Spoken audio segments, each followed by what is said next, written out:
Aloha and good afternoon. My name is Jürgen Steinmetz, joining you from eTurboNews and live stream in Honolulu, Hawaii. And with me is Dr. Peter Tarlow, and he will tell us where he is. He's not in College Station, Texas, so I'll ask you about the weather there. The weather here in Hawaii is a nice sunny day, getting a few clouds, but it's a beautiful beach day, a little bit cooler. What is actually refreshing, and I don't mind. So we're talking about maybe it's like 74 or so, but cooler for Hawaii, I guess. And and we're going to hear a lot from Peter today, but he's in Mexico. Before we go there, just a few announcements for the World Tourism Network. Of course, we're both affiliated with, and eTurboNews is affiliated with. We have two very exciting appointments. One is Dr. Walter Memzebi. He was the former Minister of Tourism for Zimbabwe, and then he was the foreign minister and has been working with the African Tourism Board for some time as one of the executives. He joined now the World Tourism Network and our new African initiative and African chapter. And there is a lot going on already. He met yesterday with the Honorable Najib Balala, the Minister of Tourism from Kenya, and we will keep you tuned. A lot is happening in Africa. Also, we appointed Alain Sangange. He was the former Minister of Tourism from Seychelles and also a candidate for UNWTO, an international known figure, and he will be leading our public-private relationship. That means relationships we have with government and government entities, government tourism boards, and so forth. So a lot of movement in the World Tourism Network. We're following what's going on. We have issued some position statements, and we'll fill you in the next few days. But from Africa, or from the World Tourism Network, what is not only Africa, of course, let's go to Mexico, and that's where Peter is. Where are you, Peter? That's right. So we have gone now from Africa. We are now in Latin America. Right now, I'm in the city of Guadalupe, which is in the state of Zacatecas. And of course, for many people in the Catholic world, Guadalupe is also famous because this is the home of the Virgin of Guadalupe. So that's a very famous pilgrimage point for people in the Catholic world. But the state of Zacatecas is probably one of the colder states in the state of, speaking of weather. Today it wasn't too bad. It was about 16, 17 degrees Celsius, which is about 60 degrees Fahrenheit, but it was also very windy. And so all night long, we had a lot of wind in today. So that made it feel a lot colder just because of the fact that the wind just went through you. So everybody was wearing a scarf in some form of windbreaker or some sort of coat in order to deal with the cold there. This is a really fascinating place. There are two cities really next to each other, Zacatecas, the capital of the state of Zacatecas, and Guadalupe. And they're like twin cities in that sense. People come here, the center, both of them are World Heritage Sites. And their center cities are absolutely beautiful. It's like being in colonial Spain. So you have all the modern communities on the outside of the city, modern American hotels or modern European hotels.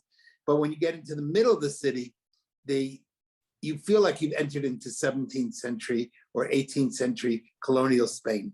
So it's really quite a wonderful contrast. Of course, Mexico is world famous for its food. And I'm here working on training tourism police. And so we have two new groups of tourism police, one in the city of Zacatecas and a second tourism police that's forming in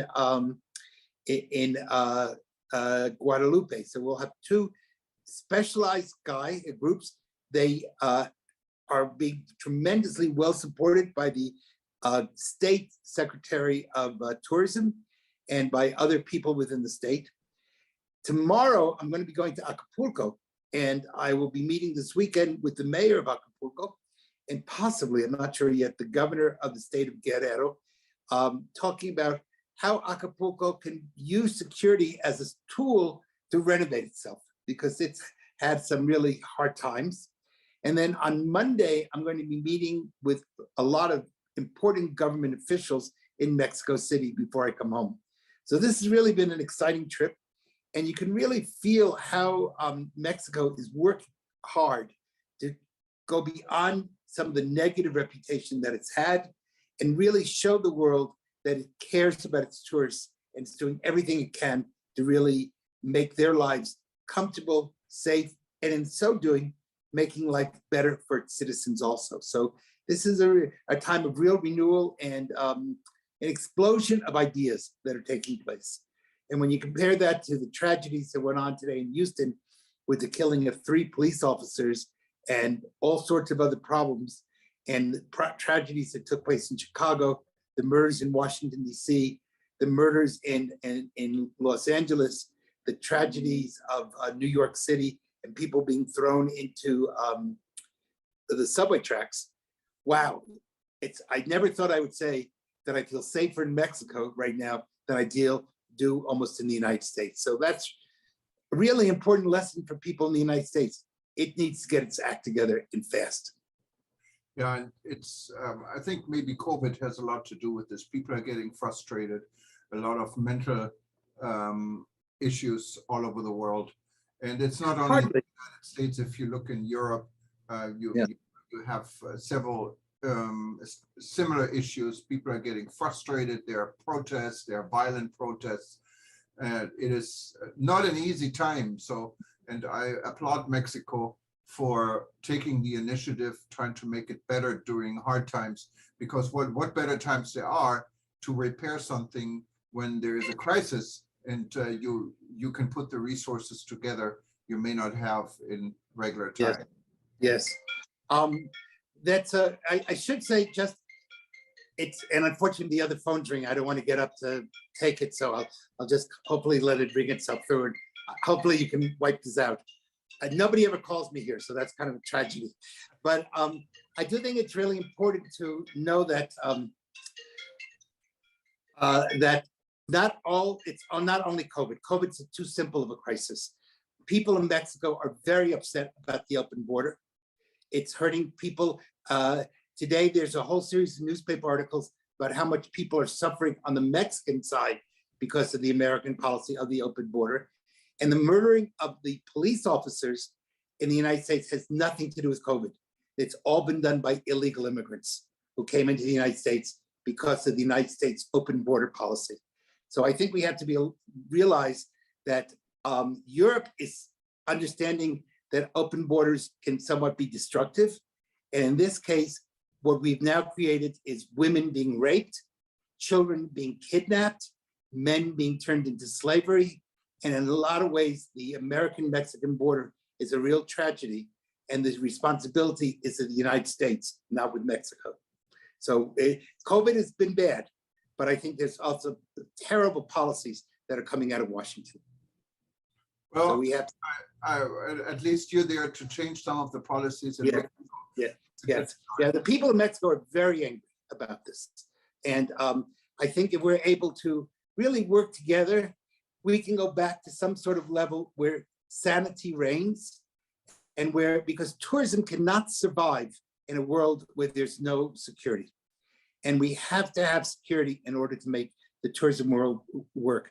One of the things Mexico is contemplating, I can't guarantee it'll happen yet, is a national tourism police presence where police around the country try to deal with tourists and really make this a safe country where people, when you come, have a good time, enjoy yourself, stay away from drugs, have a good time with nothing more than a suntan and a smile on your face, because that's really the goal here. Well, that's I think the goal for any tourism destination. That's right. 100%. 100%. And one of the things yes, lots of other stuff is taking place. Lots of other countries here in Latin America are starting to face the issue of insecurity. Of course, Guatemala is very upset because there's a caravan coming toward the United States from Honduras, and many of those people are not Latin Americans. They're Haitians, There are people from Africa. There are people from Asia. And one of the big questions is, who's funding this? How do you get from Haiti to Latin America? You have to have a plane ticket, you can't swim. So this is really creating a lot of upset across Latin America, and it's really hurting the tourism industry across the board. And so we have to be well aware that COVID is a problem. I would not deny that, but it's not the only problem. No, of course not. Many, many problems in the world, and we're having war tensions in Ukraine and Russia. Yeah. Not an ideal world. I mean, we're all. No, how do you think those war tensions will impact tourism in Europe? It's tourism. It's tourism in the impossible time. So we have to repair. Yes. We're talking about tourism, we have to repair it everywhere right now. It's a new feeling. But let's see it from the positive side. I mean, Mexico is doing something. Many other destinations are investing in making their tourism product better, or changing the product so it could become better. So there is a lot of also positive things going. It's not murders and no, of course. We have to fight two sides. One, to make the world better, but two, to deal with the problems that exist. We can't, become just ostriches. On the other hand, I think it's really important that we at the World Tourism Network are trying to push that everyone in the world should have a chance to be vaccinated, and that we have to stop some of the silly regulations. For example, it is really hard to get back to the United States when you have to have a test within 24 hours. Now that might work in a big city in Europe, but I will tell you, if you're in the countryside in Latin America, finding someone who can give you a test and get the results to you so that you can get get on a plane in 24 hours is hard. And so this is why I think it's important that we have standardization around the world so people know what's going on. Well, I don't really object to the 24-hour issue that much. If you look at Europe, for example, I just came back from Greece and also had a test within 24 hours of departure in Athens. In Europe, every airport you can get the test. You get the result in 15 minutes. You cannot do that in most of the world. Yeah, but Europe, that's, I think, what we need to work on. We need to work on every international airport in any country in the world has testing facilities. It goes quick. I did it at Munich airport. It took not more than 10 minutes literally to get in line, to scan your app, and to walk out with an email and your Q code with a negative test. So it was not a big issue, and this can be done anywhere in the world. Of course it can. So why is it not being done? Is it because poor nations cannot afford money, cannot afford to pay for this type of thing? Well, I don't think we can compare Europe to the rest of the world. I think Europe is an exception. It's not the norm. So how do we get this type of standardization? And by the way, many American airports do not have this. It's not only that's why I'm saying there is a big like American Airlines. It's disgraceful. In America, yes, it is. In Los Angeles, coming to Hawaii, if you're not vaccinated, you still need a PCR test. What costs you $165 if you get it in LA. To get a PCR test in Greece is €15, what's about $20, and you get it in a few hours. So come on, I mean, we can do better. I agree with you 100%. And then and that's Los Angeles. When by the time you get to many places in Africa, Latin America, Asia, you can't do it in less than 3 days, which is really a problem if you have to do it in the 24-hour period. People are tearing their hair out, trying to figure out how they can comply with the law. So one of the things I think maybe the World Tourism Network should be working on is pushing that there be standardization in every airport, major airport. I don't mean a little, airport of one gate, but every major international airport that has international flights should be having a testing center so that people can do it right at the airport. You're there at the airport 3 hours early. I mean, in many airports in the UAE, even months and months ago, they had tests right at the gate. You could not get a flight from Emirates, and they're providing the test. First, they paid for it. Now I think the passenger has to pay for it. But come on, it's in Europe, if you pay for it, it's about €8. It's not a lot of money. And Yeah. so there's no expense to the governments. It's just basically a So how do we get to places that don't have the facilities of Europe or the UAE, which is really even ahead of Europe? So you're citing really the elite places. How do we get other places to be able to catch up? Just like, for example, so many people, one of the big tragedies in the United States is universities are requiring students to be tested once a week when people around the world have no tests. And we could be using those same tests to be tracking COVID or whatever we wanted to track around the world, because it seems to me if you have COVID in one country, it doesn't respect borders, it crosses borders. And therefore we have to be working to make it so that the world is safe and not just an individual country. Yes, and I think it can be done. The resources are there in the world, and you can do it without cost to the government. I don't really see a reason why it could not be done, but I guess we're not the one organizing it. But I agree with you. No, but we can. But I do think that as the World Tourism Network, we can be pushing for things like Absolutely. that, and we can be a voice, being pressure that this is something that should take place. We could certainly start in the United States, which in many ways is backwards. You know, it's not easy. They make life very difficult.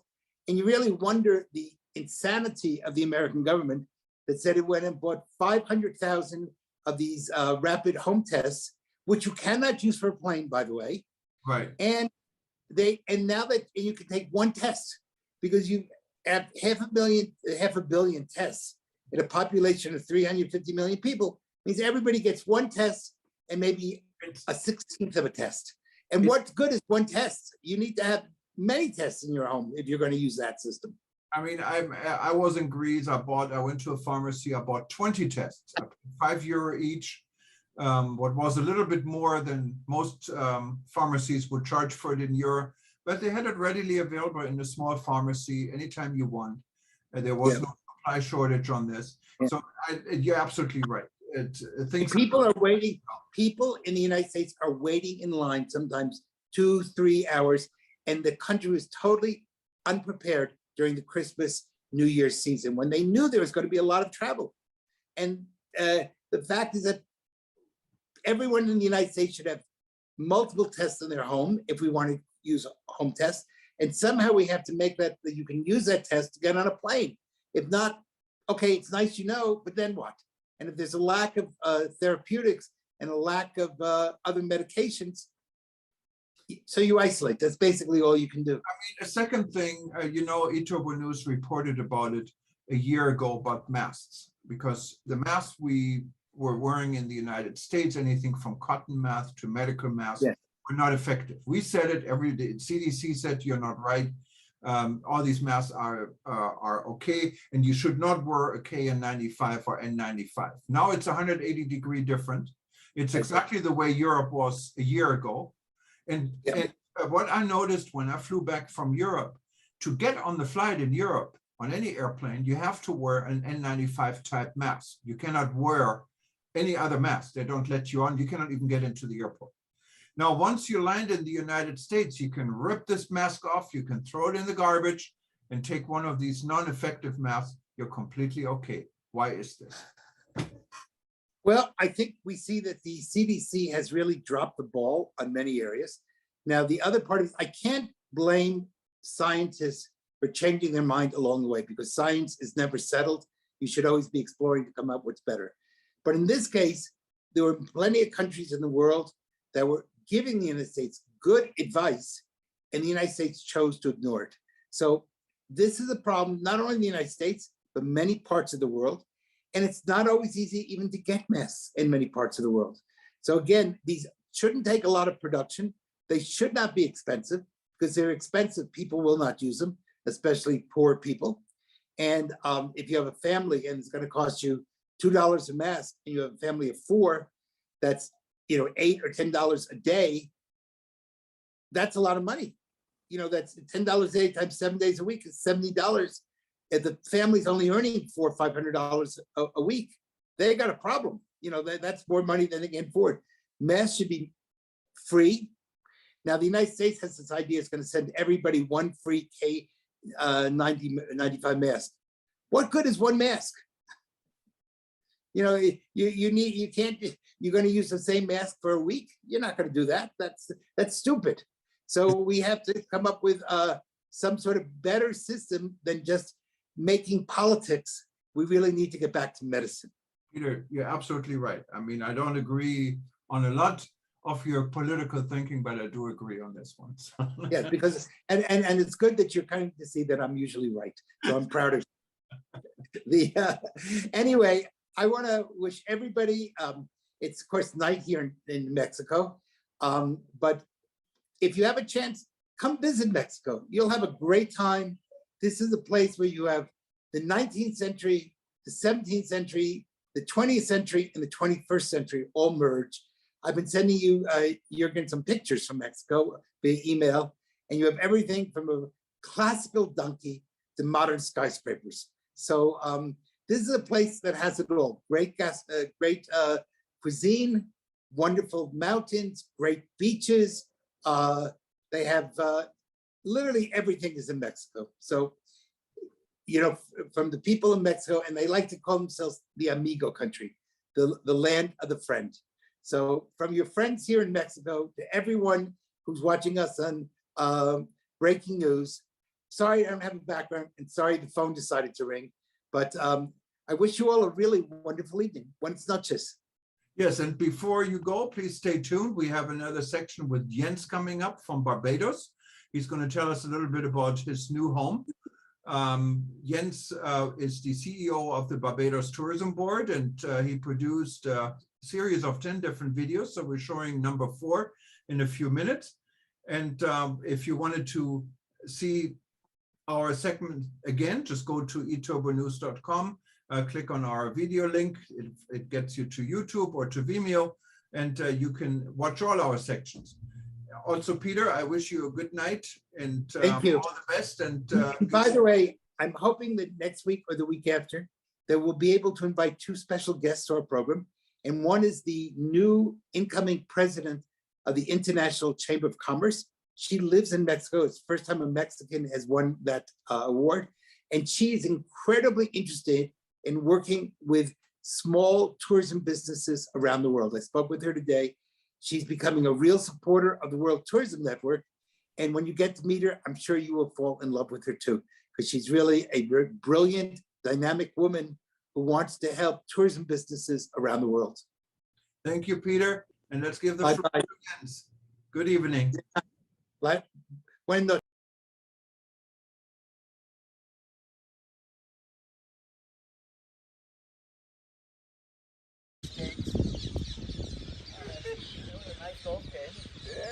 It could have been a beautiful golf game. It was a beautiful day. Beautiful day here in Barbados at Westmoreland Golf Club. I'm here with Sir Gordon. And Sir Gordon, I wanted to talk to you about the value of sports tourism for Barbados. Well, sports tourism for Barbados is not something new. This is Barbados is renowned for sports tourism, and the sports tourism product have been on board for a long time and have been quite vibrant as well. I think Barbados is one of those sporting destinations that many people try to reach. You know, you're one of the cricket legends of Barbados and the West Indies, and cricket obviously has played a big role when it comes to sports tourism here. What do you think Barbados tourism should do to really leverage cricket, you know, as an asset to attract people to come to the island, you know, post the pandemic? I think right now we need to revamp the tourism product. It is something that we have embraced for many years, as I said before, but now because of the recent halt in most sporting activities around the world, you know, I think we have to look at it in a different manner. Maybe we perhaps did not pay sufficient emphasis on the development of sports tourism for Barbados in the past, but because of the recent problems of this pandemic, I think we need to take a different look, a different view of how we promote sports tourism for Barbados. Right, so I mean, I think with that, I think there's a lot of opportunity, and obviously leveraging legends like you, I think will be an important factor as well to inspire people about what can be done in Barbados. But we need to promote Barbados outside of Barbados as well too. Because I've been places where people heard about Barbados, but not a great deal is promoted for Barbados in those areas. We need to promote Barbados before the people get here. Don't just wait till they get here and tell them about Barbados. They need to know about Barbados, where they come in, what it's there to offer, and how we're going to actually sort of offer it to them. I think we are a service providing country, I believe, and we're providing a service that is second to none. And most of the time, we need to revamp that because other countries are doing it, and we need to get on board and do it or do it better, so that we take the bulk of the market, and we're able to actually sort of promote Barbados in that atmosphere, so that the sports tourism product is out there in the marketplace for all to see more clearly than it has been in the past. So Gordon, it's always a pleasure to play golf with you and meet with you, and I'm also looking forward to learning all about cricket from you as well, because I need to do that. I'm afraid you're a little late, sir. My time has come and passed. No, I think you're still going to be a teacher to kind of teach me on what I need to know about cricket and what I need to know about Barbados. Hopefully we'll do it in the bar. So Gordon.